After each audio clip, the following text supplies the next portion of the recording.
she's double majoring, so one of them is going to be her major. And so she's going to stick it out. What is her major? I'm going to mess it up, but I think it's I think it's LCJS, and I think it's like criminal law, but it's a very specific thing. So it's like, I don't know what it stands for. That terminology. Yeah, but it has to do something with like psychology and law. Oh, that's so cool. In the criminal justice sector. So interesting. And she wants to go to law school and be an attorney, and she's very into the psychology behind a lot of the that field. So I feel like that's like the perfect that is super match cool. for her. Yeah, that is like that is so interesting. I mean, you have to be really smart to do that kind of stuff, and like to read and just dissect things and write papers on them. And I'm like, that's a hard pass for your mom. That's not me. So yeah, I think it's really cool. That's cool. She's definitely a smart cookie. That's great. So with your pups, how since I remember, you always liked dogs. Always. Right? Always. I mean, you always had like at least 2 or 3. Yeah. I mean, I'm as far back as I can remember, always been an animal lover from like day one. Growing up, my mom always was pretty supportive of letting me have different animals, even animals that she didn't really care for. She's not a big, reptile kind of person, but she let me have, But you were? Oh, yeah. Snakes, lizards. A lot of it came from, I have 2 older brothers. One of my older brothers, and he's 10 years older than me. So at the time, I'm growing up, he's a teenager. He was into reptiles. And my grandfather was, I was really close with him, and he was really into animals. He grew up, his father bred and trained German Shepherds for the police department. So he grew up around dogs. I'm sorry, who's this? My grandfather. Your grandfather? Yeah. Really? So I just, my grandfather had birds and parrots and, did a lot of things with, animals and grew up in that kind of environment. So I think I just, took to that. And my brother was more of like the reptile, the kind of weird, not weird, but like, exotic kind of animals. And so, I thought he was the coolest person in the world when I was growing up. So I was like, oh, this is cool. We had some crazy things. We had a caiman alligator. It was his, but like I had that growing up in our house. Yeah. Where did you guys keep him? He had a big tank for him. And it was cool. It was like I didn't know any different. So, I was like, this is neat. And he would tell me about him and teach me about him, and then I would go read, and I was very much always like looking for more knowledge of whatever animal that I was kind of interested in. And so growing up, that's what I did. And then usually I feel like when people are interested in that, then you end up with other people knowing. And so then you end up with people bringing you stuff. And so I had somebody bring me a box of baby squirrels. I was young. I was like 10, 11. Baby squirrels. Yeah. So their parents basically had somebody come prune their tree. And when they pruned the tree, there was a squirrel nest, and there was a little nest and there was like 2 baby squirrels in the nest. Well, the mom's not going to come back, and they were like, what are we going to do with them? So they brought them to me. And I'm like, I don't know what to do with them, but I'll figure it out. And, read about it and called around, and I had them for maybe about a week or so. And then I found a wildlife center to take them and brought them over there. And why didn't you say to keep the squirrels? Because I wasn't sure that I would be able to provide them with what they needed. I kind of makeshifted, like if they were baby kittens, and, made sure they were warm and all of that. But I felt like, to give them the best chance, that would be best if they were at a wildlife rescue center, so that they knew exactly what to do with them. But yeah, I always had weird stuff. I had a baby seagull. I don't even know how I ended up with that, but my mom will even remember that even to this day. She'll be like, do you remember in our apartment, there was a baby seagull in our bathtub? And I was like, just weird stuff. You would end up saying that you had a camel too, or something like that, just right? Crazy stuff. Yeah. That is crazy. I would always come home with something, and, my mom would be like, how do you just find these things? And I'm like, I don't know. I would come home with, kittens that I would find on the side of the road. I don't even know. I would just always come home with stuff. And I wanted to be a veterinarian for a while. I worked There was a pet store. It was a really, really popular pet store around the corner from where I lived when I grew up in Northern California. And it was mostly fish. Like, it was a very fish-heavy saltwater. But they also had this guy who worked there who was like, I forgot what it is when you study reptiles. I forgot what the name of it is, but that's what he was going to school to do. And he was in charge of the reptile area. So I got a job there somehow when I was like 13, 12, 13. I shouldn't have been working, is basically. Right. But I got a job there, and that was like the coolest thing. Really quick, were you, is this here in California? Is that where you were born? Northern California, okay. Yeah. So the Bay Area. And I think like maybe my dad befriended the owner, and so over time, we would go in there all the time. And so he was like, yeah, she could work here. We'll just, say she's my, niece or whatever. Yeah. And so I did. And that was like the coolest thing ever. And so I just immersed myself in everything. And I basically went from department to department and just learned everything. So I started out with reptiles and then went to the birds. And then pretty soon they would have kind of like hand-fed birds. And so the breeders would bring in baby birds. And then they would basically hand feed them and raise them up so that they were super, super personable and friendly. Right. And so then I became the person who would get the baby parrots. And so the breeder would bring them into me, and they would be like a week old. And I would come home and I would have like, beautiful $1,000 parrots, babies. And my mom and I would be up all night, around the clock, like newborns, feeding them. Really? Yeah. And I did that. It was really cool, and I'm sure your mom loved it. She was okay with the birds. She drew the line at the birds. After the birds, she was like, "All right, anything further exotic than that?" Hippopotamus? Yeah. No, thank you. I think we're good. Just like that. I got a ferret. Ferrets are, you're not supposed to have them in California. I got a ferret. My mom was like, "Get this thing out of here." I'm like, "Oh, he's so cute." So I just had weird things. My poor mom. I always tell her, I'm like, I appreciate that she let me experience all of that, but. Yeah, I had just all sorts of cool stuff. Lots of aquariums, saltwater. Had like a baby shark, like in the pod, and then he hatched. It was super cool. So yeah, always into animals, and so I always wanted a big dog. And my mom actually had this. It's like the AKC Encyclopedia of Dog Breeds.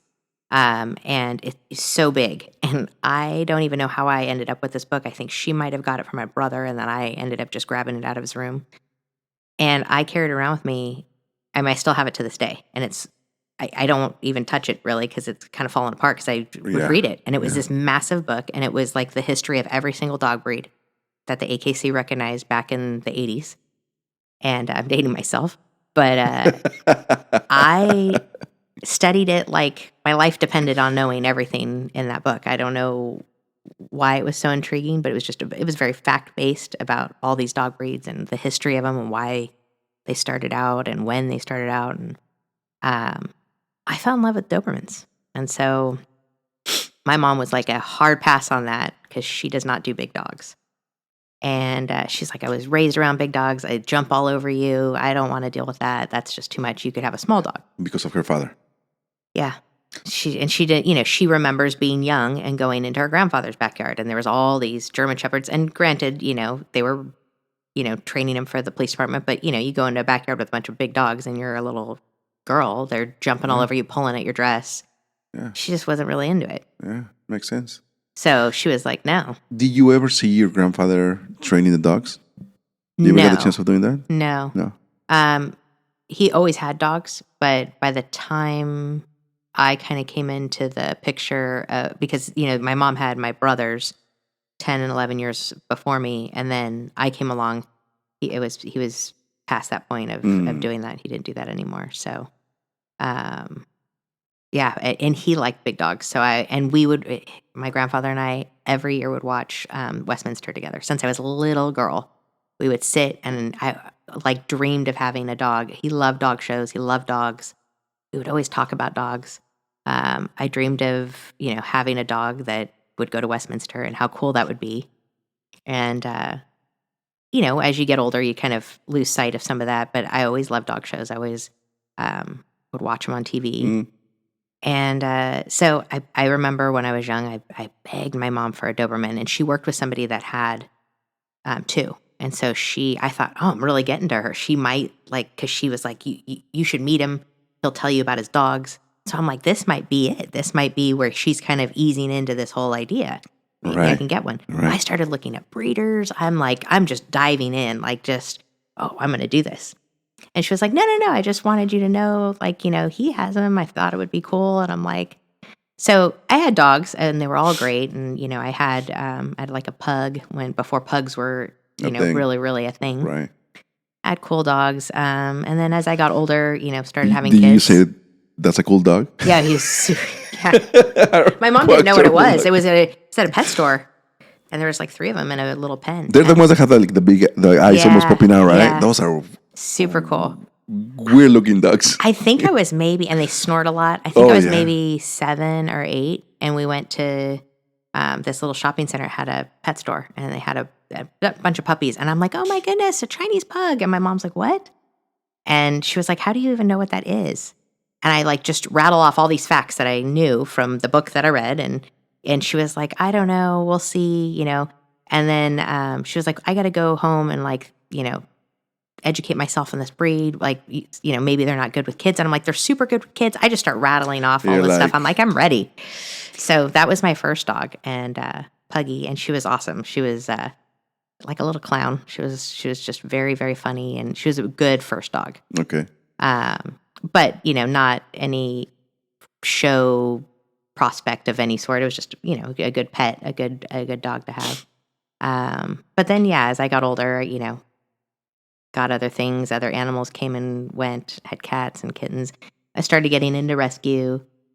And I volunteered in high school for a rescue. And then as I got older and I went to college and I was moving around more, and I kind of lost track of I wasn't really settled, so I couldn't really get a dog of my own or have any real pets. I mean, I had a fish tank and stuff, but. Let me ask you a question before you go any further. I mean, maybe you might know the answer to this, but why is it that women are so loving with animals? You know what my question is? It's, you don't hear guys, or maybe because, maybe they are, that they're like, oh my God, I'm an animal lover. But the women are super oh my God. A lot of the women that I have known, animals are their thing. Do you thought about that? Yeah, I think that there are guys who are just as into them, but I think it comes from a different place.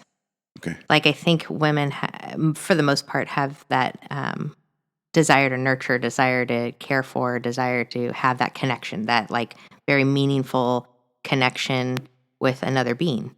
And, especially when you're talking about a dog or animals, horses too, they're in general, they are so connected but they're so dependent on you.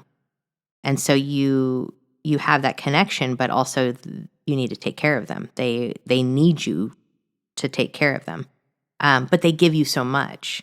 And so I think that women just have that innate desire to have that and be nurturing and have that maternal, kind of connection with something where, you're taking care of it, you're providing for it, but they're giving you that unconditional love and unconditional just excitement and connection. Right. And so I think men and guys have that same interest, but I feel like it's not from that nurturing standpoint. I feel like it's more, and not for that type of connection. It's more for cool or work or job purpose. Right. It's more of a purposeful, I know people that have worked with dogs their whole life, but they're trainers and they train for search and rescue, or they train for, it's a purposeful thing. Gotcha. And I had a lot of friends that had horses when I was growing up, and I feel as though the men that were in that circle, like my friend's dad. It's very much about like the science of breeding and getting this certain. It was just more, purposeful Mm, in their desire to do that. gotcha. Not that they don't have the nurturing and they don't enjoy the connection, but I think that it's not as prominent in that relationship. I think women kind of, Yeah. I mean, that makes a lot of sense. I don't know. That definitely makes a lot of sense. Yeah. So now you have 4. Or, yeah. And one of them I heard is a champion. Yeah.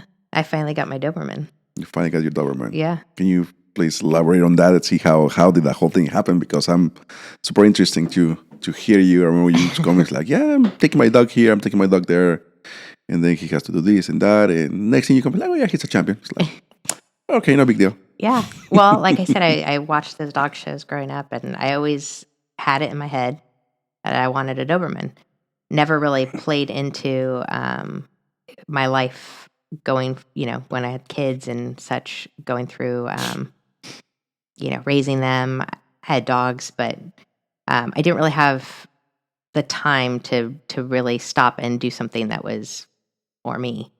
Um, it was always like, what would be a good dog for the kids? What would be a good dog for, like, this situation I'm in? And so I was really just always in the back of my head. I was like, I wanted to have a dog that I could show. Always something I wanted to do, and I wanted a Doberman. But again, it would take the back seat through years of raising kids and what have you. So then I think when I met you, I moved here from Northern California. I started working at Fleming's, and I did a lot of rescue.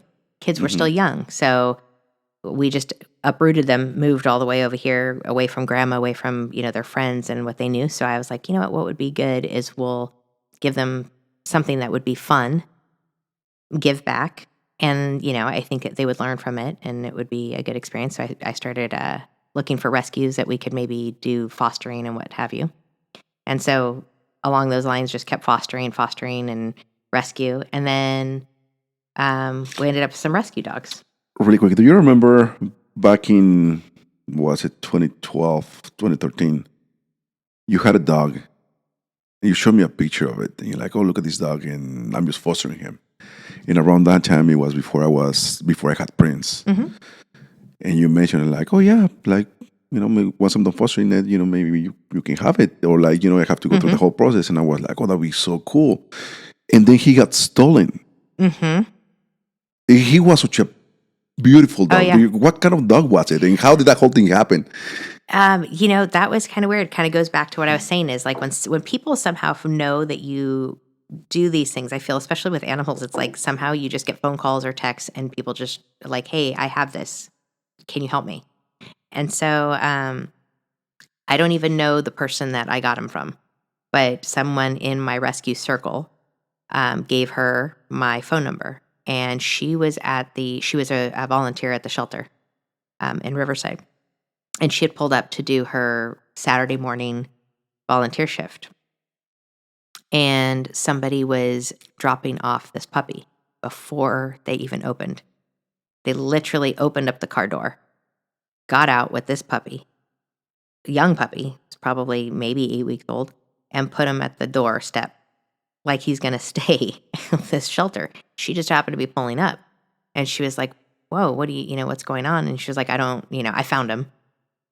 And I'm dropping him off, and took off. And so she scooped him up, not knowing what to do, knowing that, at the shelter, especially these ones in like Riverside County, the city funds them. So they don't have a whole lot of money for the city. So, that's like the last on their list of funding.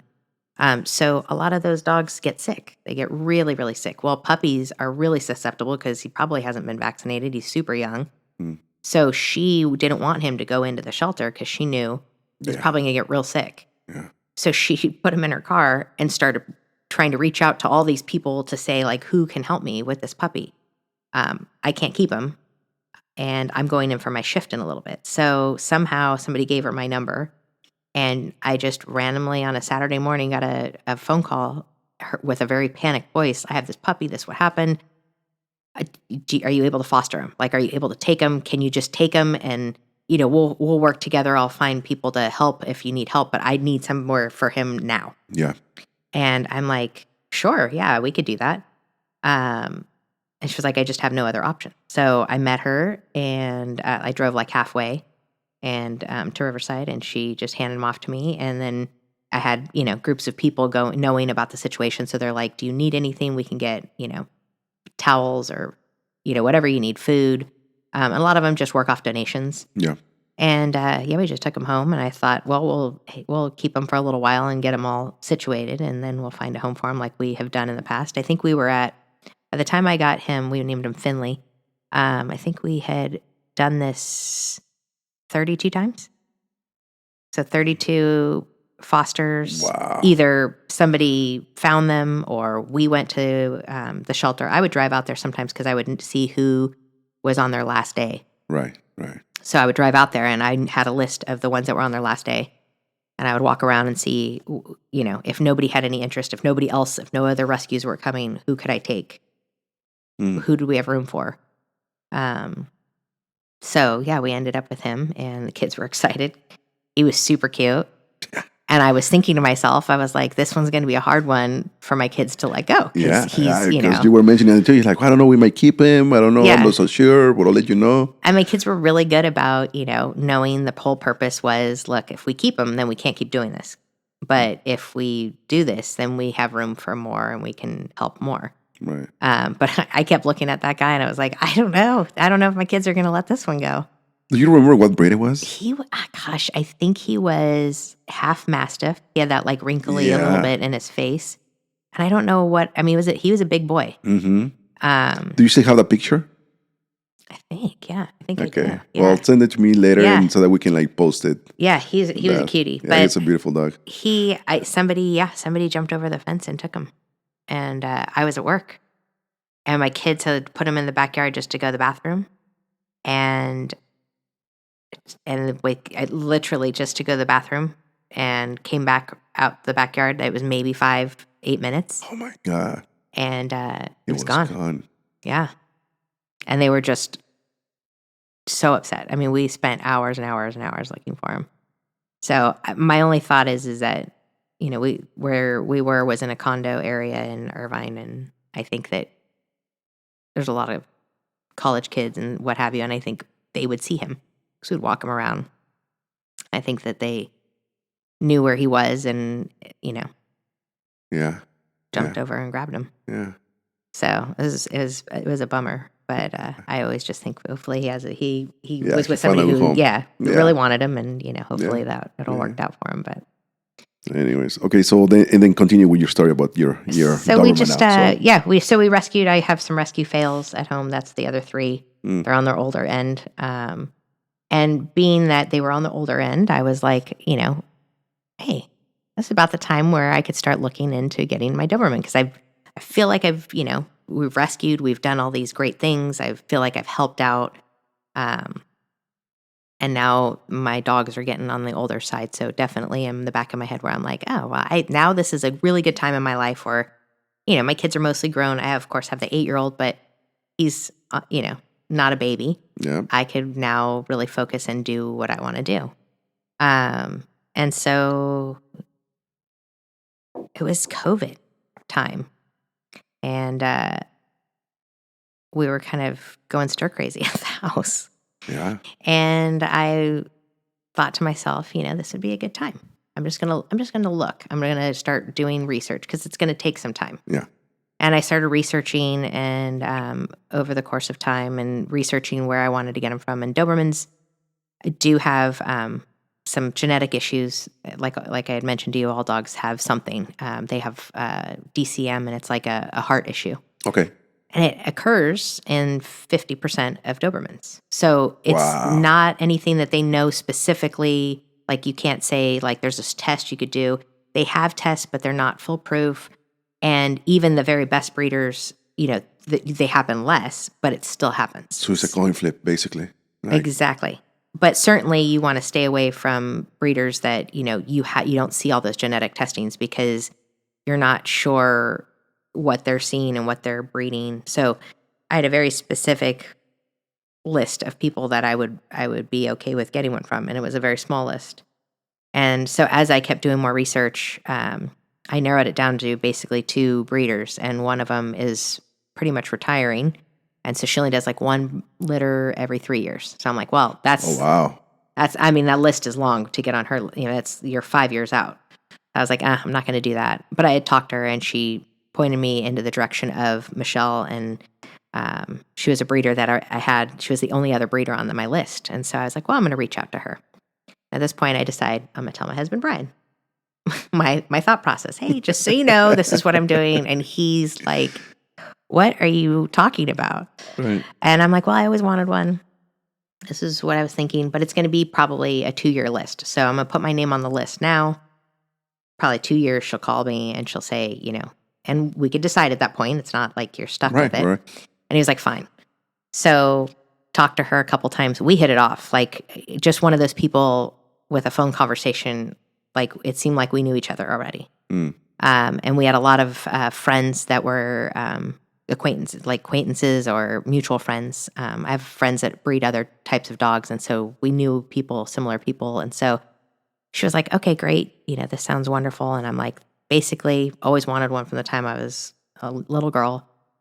I've done a lot of research, and she was like, well, do you have any, like, do you want a boy? Do you want a girl? And I'm like, to be honest, I always picture myself like a big male, black and tan Doberman. And I said, and I would like to be able to show him. And she was like, okay, I'll have it. I'll list it. I'll keep in touch with you, yada, yada. And this is about summer when things are still shut down. Right. And there's fires up and down the state. I don't know if you recall, but it was like fires everywhere, all the way up from Oregon, all the way down to Southern California. She's up in Oregon. And so I thought, well, you know what, when the show circuits start coming back after COVID, I'll come see you at a show. That'd be, we'll see each other in person. We'll get to meet, see your dogs. And she's like, yeah, that's great. So fast forward 2 weeks, I get a phone call from this Oregon area code. And I'm like, that's weird.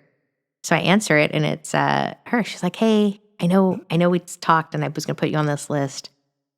But crazy thing happened. And I have a list I could go to, so don't feel pressured, because I know you were not thinking that this was going to happen right now. We were talking like we'll touch base in 6 to 8 months to just see where we're at. Right. And she goes, but I have a gorgeous boy, and I thought of you as soon as I hung up the phone with my friend. So my friend is a handler, and he is on evacuation orders, and he has a male of mine, and he was going to show him and keep him, and like co-own him with me. But he's on evacuation orders, so he's asking if I have somebody else that would maybe want him, that he would like to, because he is a handler, he's got other dogs. He can only take so many dogs with him if he does have to evacuate. So being with all these fires. So she goes, I'm going to drive out and pick him up, because take at least one off of his list. And she goes, but I was thinking he's kind of perfect for you. And she goes, I haven't seen him in a few weeks, because he's had him for about 4 or 5 weeks. I think it was like 4 months old at the time, maybe 4.5 months. She goes, so he's not like a little puppy. He's, by the time I get him to you, he'd probably be like 5 months. But I just thought I'd throw it out to you, see what you thought. And don't worry if you don't, if it's not the right time, I totally get it. It's a weird time right now, right, with COVID and everything. And I was like, okay, well, let me talk to Brian. Let me think about this, because in my mind, I'm like, yes. Yeah. When do I drive up to get him? Yeah. But I'm thinking, I need to talk this over, because this is. We were thinking, when I say we, he is thinking 2 years out.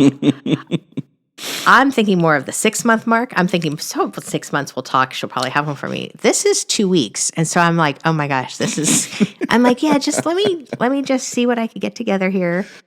And I'll call you back tomorrow. And she was like, okay. And mind you, this person, like, it is so hard to get a hold of her. She has got a list of people. She probably has 30 to 40 people interested every day that email her and her dogs. So just the mere fact that she called me in this instance I'm like, there's no way. Like, and the fact that when I had this conversation with her, that we hit it off so well, because in the world of, and maybe it goes even further out than dogs, but like in the dog world, in my opinion, people are dog breeders, especially ones that are really, really good and they're really into what they do, and it is their passion. It's what they've been doing. Like for her, she is a second generation Doberman breeder. Oh, wow. So she grew up doing this, showing and breeding, and she's got these awards that are like lifetime achievement awards for this breed. So you have to, like, she's been around, long enough to know, and you have to be really, really like in her circle to even get one of her dogs. Wow.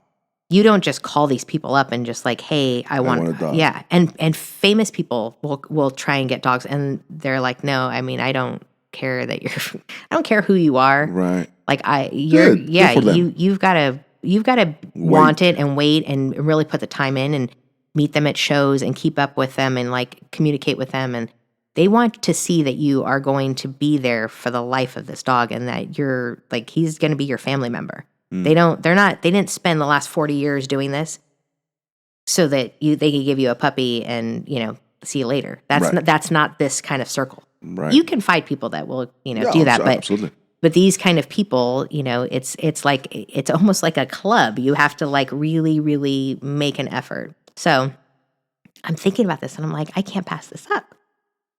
And so I'm like, all right. And I talked to Brian, and he was like, are you crazy? Like, let's think about this. We are here. The kids are home doing school in our living room. We are shut down. Like, we're going stir crazy as it is with all of what's happening here. Like, because we're stuck in a house, we're just like, there's not much going on. Everybody's home. Nobody's doing their things. So, you start to annoy each other. And so now you want to bring in a massive puppy. And side note, Brian likes little dogs. He's okay that I like big dogs, but he's like, you want to bring in a pony to this equation. And I was like, well, yeah. I mean, but just think about this. Like, think about how all of this happened. We totally hit it off. Then she calls me and she's like, hey, I have this situation. I mean, it just seems like it's the right thing. Yeah. And basically, because of all that I went through before with cancer, I was like, well, babe, he's my cancer dog. And he couldn't say no to that. I mean, I basically, that was like... You're like, checkmate, bro. Yeah. I mean, what are you going to say? How are you going to... And you could see the defeat in his eyes. He was like, did you just...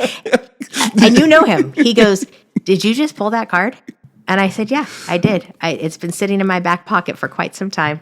And I had to use it. And I'm using it. Here it is. And he was like, wow. I'm like, well...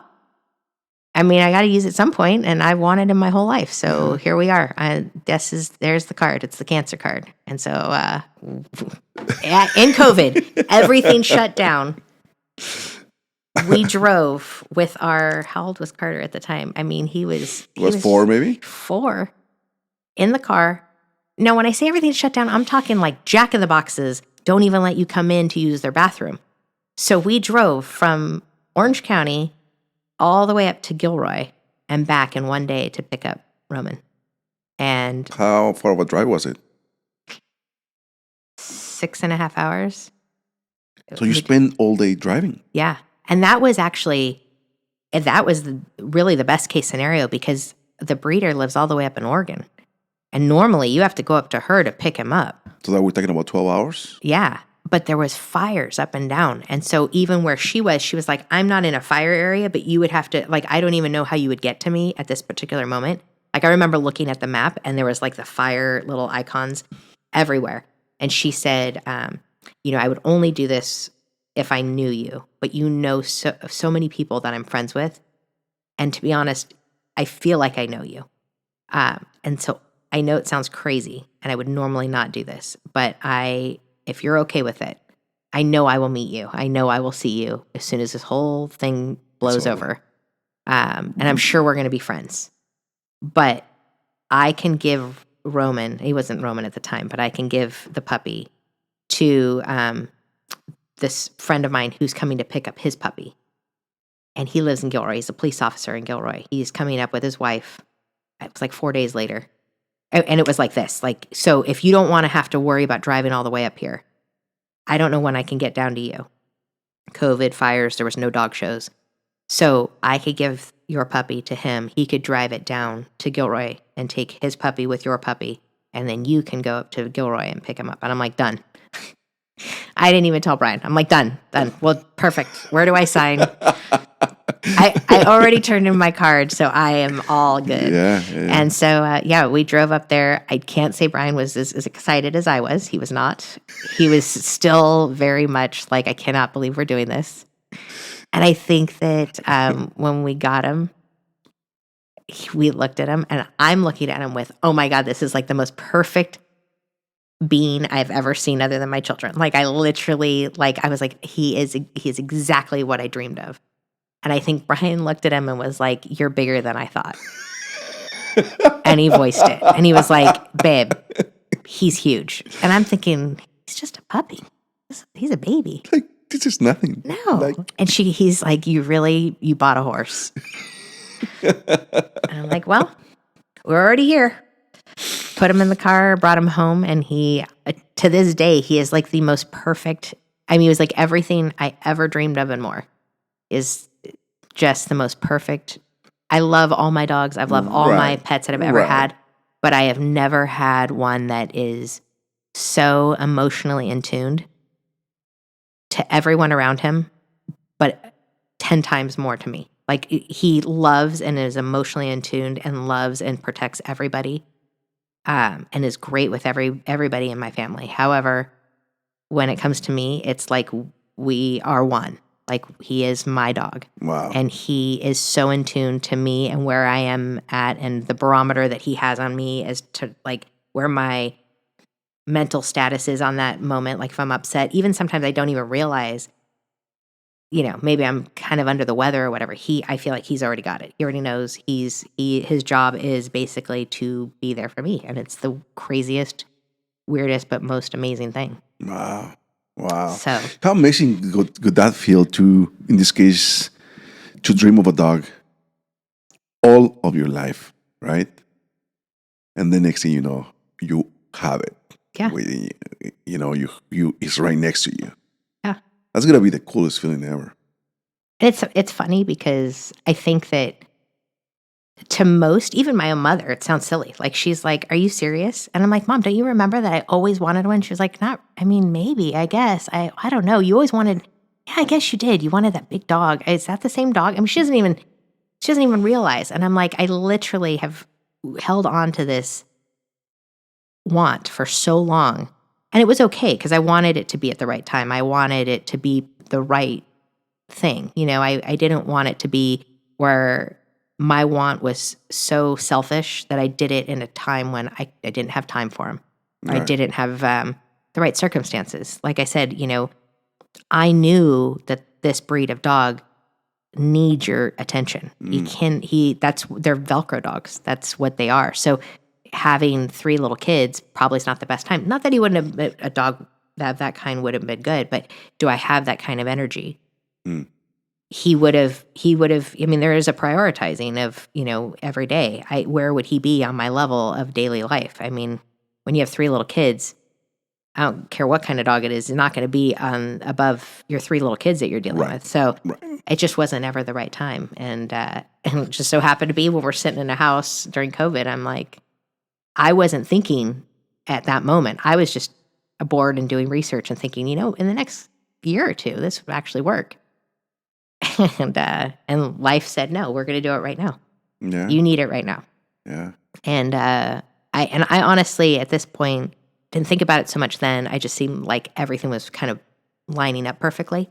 But when I look back, I think given, 2019 going through cancer, 2020, especially coming off of cancer, a year of cancer and treatment, thinking, oh, cool, now I could get back to life. And with this vigor and excitement of, I want to do all these things. And you had this big, huge thing happen to you. So you're now ready to hit the ground running. And then a few months in, COVID happens and the world shuts down. And I'm like, wait a second, I just did all of this. I just lost a year of my life having to battle And now we're shutting down, like, for real?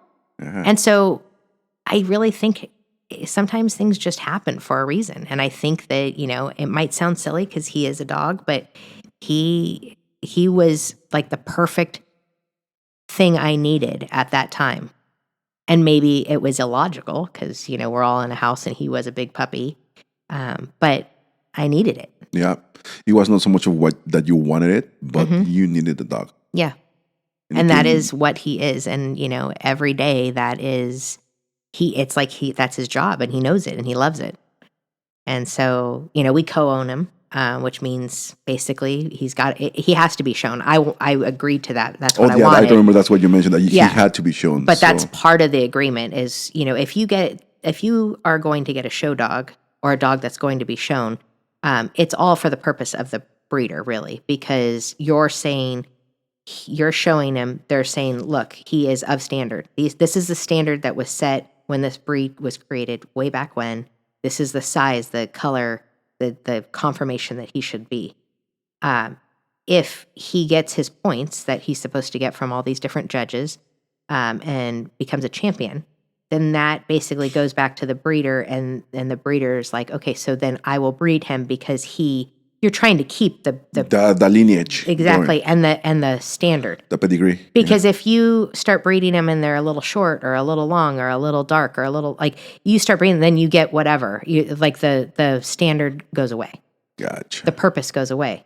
So we co-own, and so I always wanted a show dog. It was awesome to show him and go to the shows, and I have a handler that, the breeder's really good friends with that she has take him. He started doing really well. And then the conversation became, well, why don't we take him and we can make him a grand champion? And a few of her dogs have gone to Westminster. That was my whole thing in the beginning. I'm like, I love Westminster. That would be so cool. God, that is so crazy. But when it came down to it, I'm like, well, what would that entail? And the handler's like, I would need him for 6 to 8 months because you just go to show to show to show. And I'm like, there is no way I could let you have him for 6 to 8 months. It's hard enough when she takes him for 2 or 3 weeks. And that's why I usually drive out, when I take off work and I drive out, because instead of her having him for 3 weeks, and then I get him when she swings back by Southern California, I go out and pick him up, because then maybe it's only a week and a half that she has him. Because it's so difficult. And even my kids, they're like, oh my gosh, how long is he going to be gone for? Brian. He's so attached to the dog. Yeah, he's like, can we just go pick where's him my up? Dog? Yeah.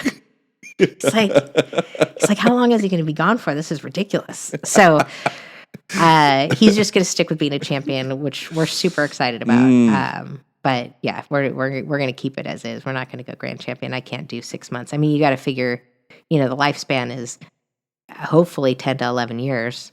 6 months is a long time. Yeah. I am not letting him go for 6 months. So. Wow. That is such a rad thing. So, well, in this, let's just say, for example, he happens to be a grand champion, right? Hypothetically speaking. And you say that now she would like to breed him because of that reason, right? And then he will have more puppies, whatever that. Do you get a share on that? Yeah, so usually what it is, I don't know for her if she's going to breed him. She might, what usually happens is because her lines are so great, there's maybe 3 or 4 breeders that have that quality, in the sense that there's like other genetic things that they could have. She doesn't have any of it, like in all the generations of her dogs. Really? There's like a blood clotting issue that they have in all of her lineage. She doesn't have any of it. So a lot of other breeders will ask for some of her studs to help integrate her lineage into their breeding program. So that would probably be most likely that somebody else would ask. I haven't gotten there yet. Right now we're at the, he just got his championship a few weeks ago. So I just took him last weekend to get his hips x-rayed. So he's got to just check off boxes on like his testing to make sure, from a standpoint of like health, hips, some genetic testing, just to make sure he's all in the clear. Then I don't know how it works, but I think that she I don't know if she advertises it. I don't know really that part of it, but basically people will come to her and then she'll say, okay, these are the dogs that I have available that you could pick from. And then I think it's, if I'm not wrong, I think that you possibly get either one puppy or the cost of a puppy for each time he's used. But we'll see. Wow. That's interesting. That's interesting. Yeah. Okay. I was going to ask you regarding cancer. How did you find out about it? Yeah. So I had Carter in 2016. It's all kind of a blur, but somewhere after I had him, maybe within the year, I started just not feeling right.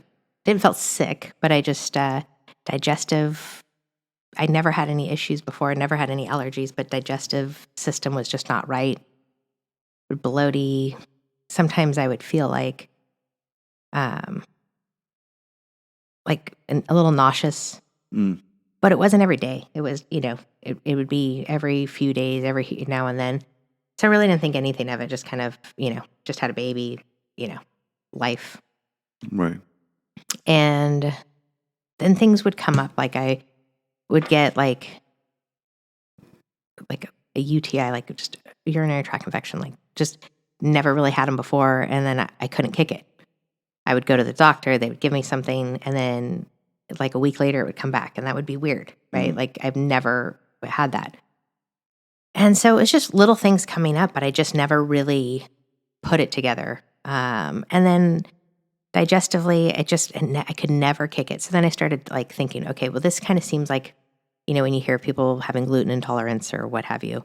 So I thought, I'm going to cut out gluten, see if that works. I started kind of doing it on my own. Like, I'm going to cut this out. I'm going to not do this. And, I've always eaten pretty clean. I'm not a big meat eater, mostly fish, sometimes chicken.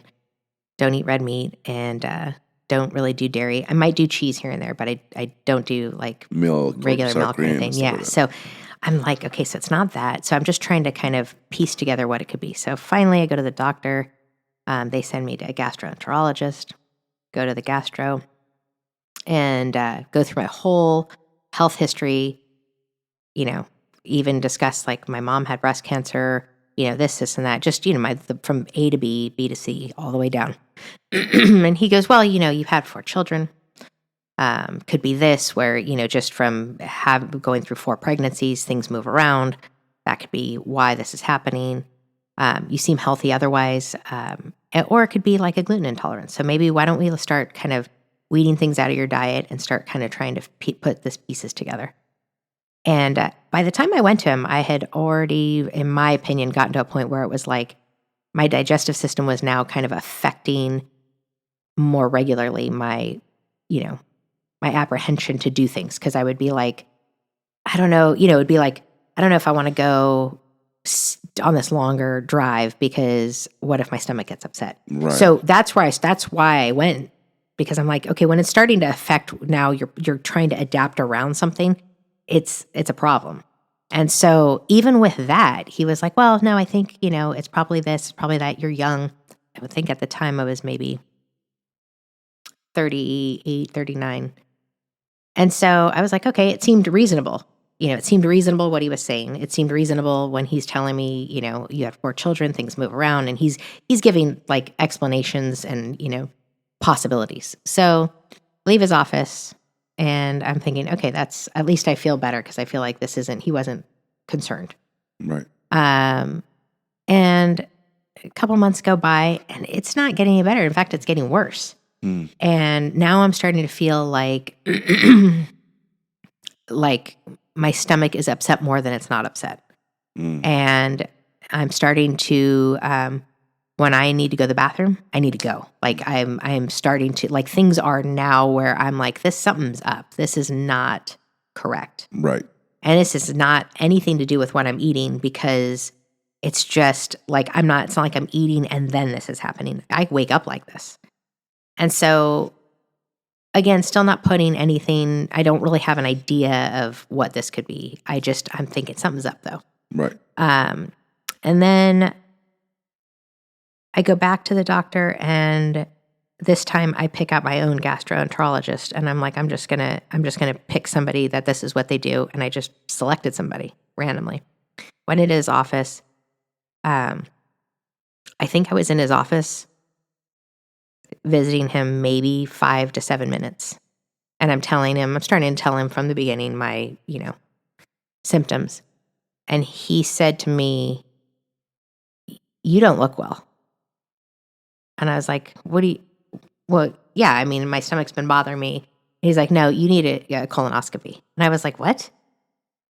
A colonoscopy?" At the time, I'm like, I'm barely 40 years old. Like, what are we talking about?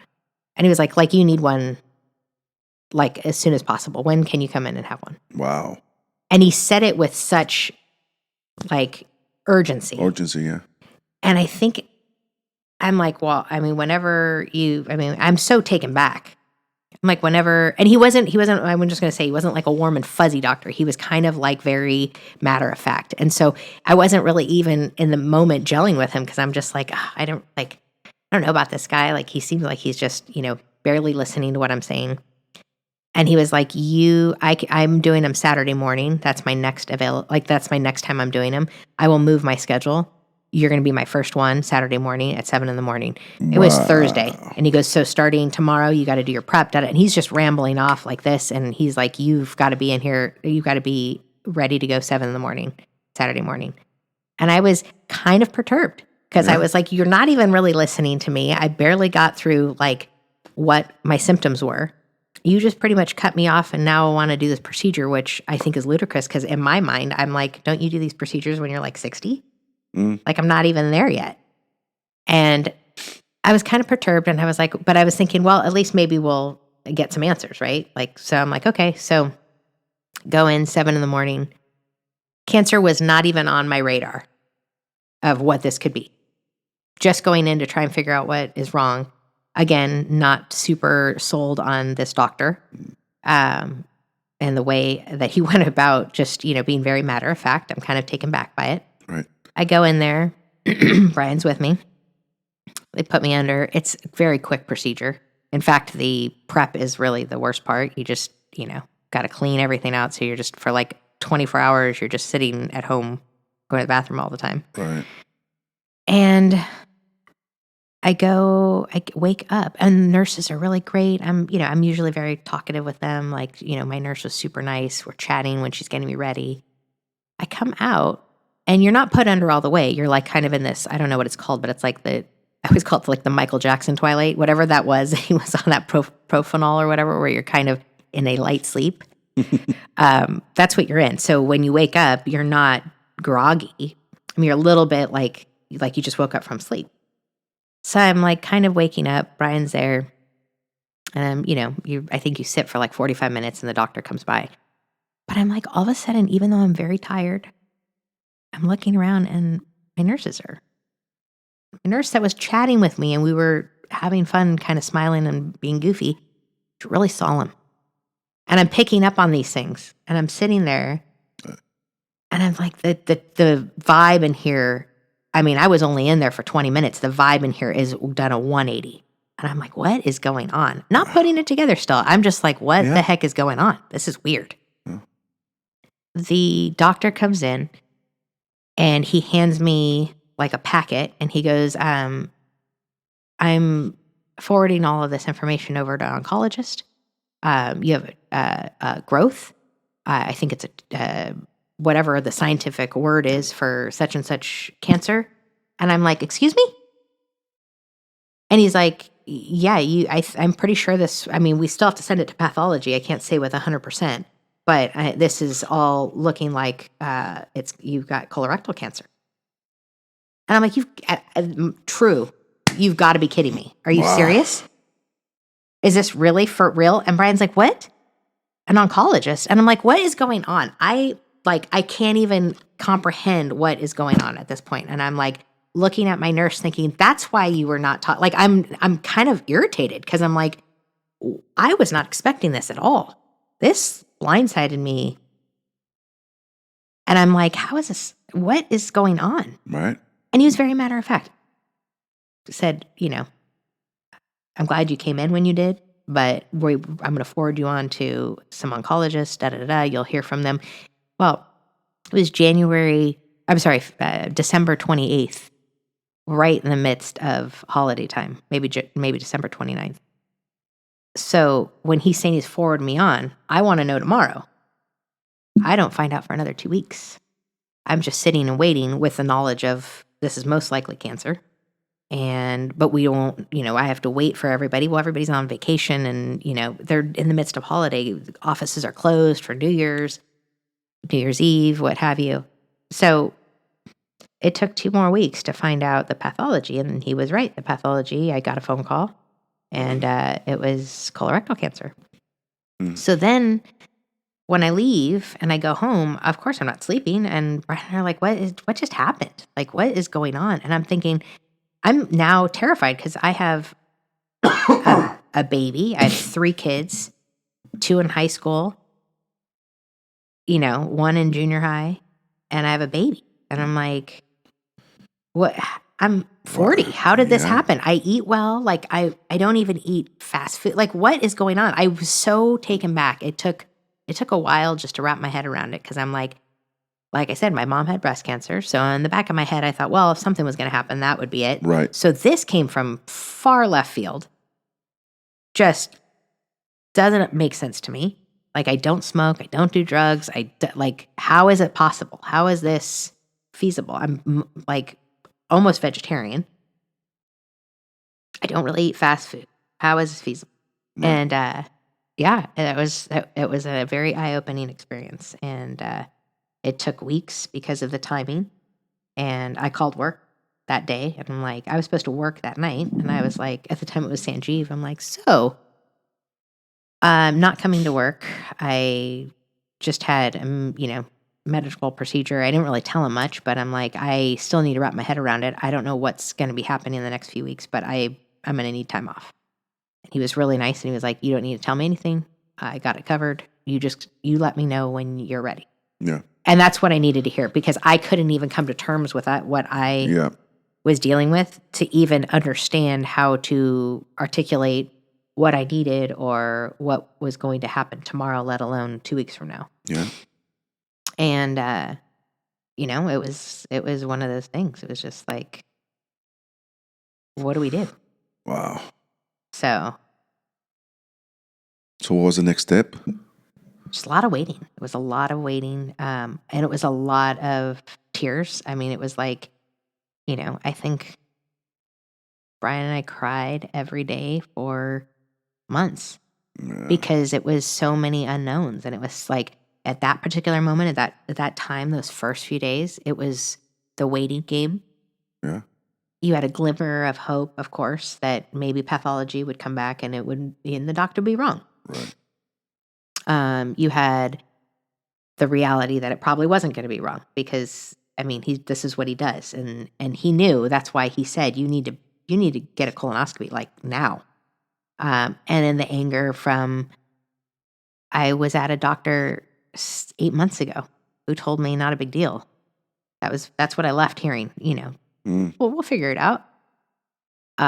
Never once indicating that something was serious. Yeah. I just wasted over a year, probably about 18 months of feeling unwell. I know better than that. Why didn't I advocate for myself? Why did I let 18 months go by of not feeling right? It's probably everywhere, right? Then your mind just goes. Honestly, what I say always is cancer is a battle, but the biggest battle is the battle with your mind. And that's because your brain will all of these thoughts, it could really affect how you do and how resilient you are. Yeah. And when you hear doctors say and scientists say and statistics say, like, your attitude, they see how it affects your treatment 100%, because you could really think like, no, I'm going to beat this, right? Like I'm just going to power through. But you sit for a few seconds, your brain can take off and it can take you to some very dark places. Yes. very, very dark places. So it was basically just a roller coaster of battling your own mind, because you don't have the facts. We're waiting for facts. We're waiting for tests. We're waiting for scans. We're waiting, and everything took forever. Like I said, it was weeks. So when they called, said, yes, it was cancer, then you're going, okay, what's the next step? Then they go, okay, an oncologist will call you. You got to meet with him. Well, you don't meet with them the next day. It's like another week. Yeah. And now you're angry because now you're getting impatient. You're like, I need this out. Like, we need to get on this. Like, how long you weren't feeling good. So now it's like a ticking time bomb, you feel like, right? Like, how do we know it's not spreading? How do we know this isn't like, it's constant. It's just, you can never get it out of your head. It's just constant. And I wasn't sleeping. I was up all night, just my mind racing, had zero control of my thoughts, and looking at my baby laying there with me thinking he could grow up without a mom. Yeah, and you're just faced with your own mortality right there in front of you, and you are helpless because you have what are you going to do? You can't do anything at this particular moment. So it was really in a blink of an eye, everything changed. In a blink of an eye, my world turned upside down.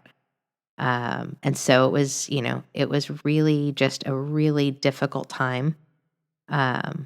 As I got more results back, I would say like the turning point was I had a scan, and the scan was really important because that was going to show how much you got spread. Yeah, if it spread, what we're talking about here. And the doctor that did that ordered that scan, he said, based upon what I had told him, my symptoms when they started, all of that, most likely you're probably at stage 4 where it probably has spread. So he was just trying to give me, and it's heartbreaking because the things that you're dealing with your own emotion and your own fear. But then you're seeing your husband sitting there with your baby on his lap, and your kids are in school knowing you're at this appointment. So as a parent, you're like going, okay, so I'm in fear, but now I'm heartbroken at all of these people I love that are sitting here knowing that they feel helpless and there's nothing they could do for me. Yeah.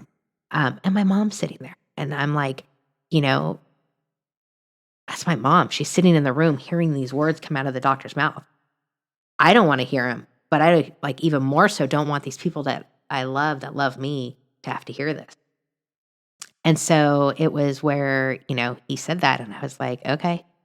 And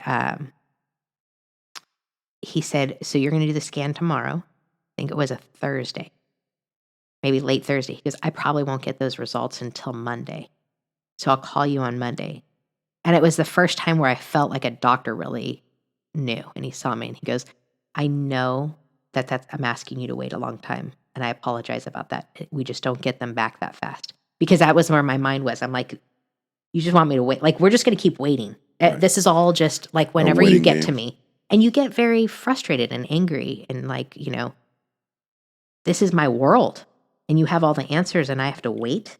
So I felt at that moment like, okay, like he gets me. At least he saw me. And I really, there's things that through this journey taught me so much. And it's things that I never, ever realized or stopped to think about before. But like just that one moment of him saying that validated my feelings that I was okay. I was like, okay. Like that was so much that I remember it even to this day. Like that he just said that.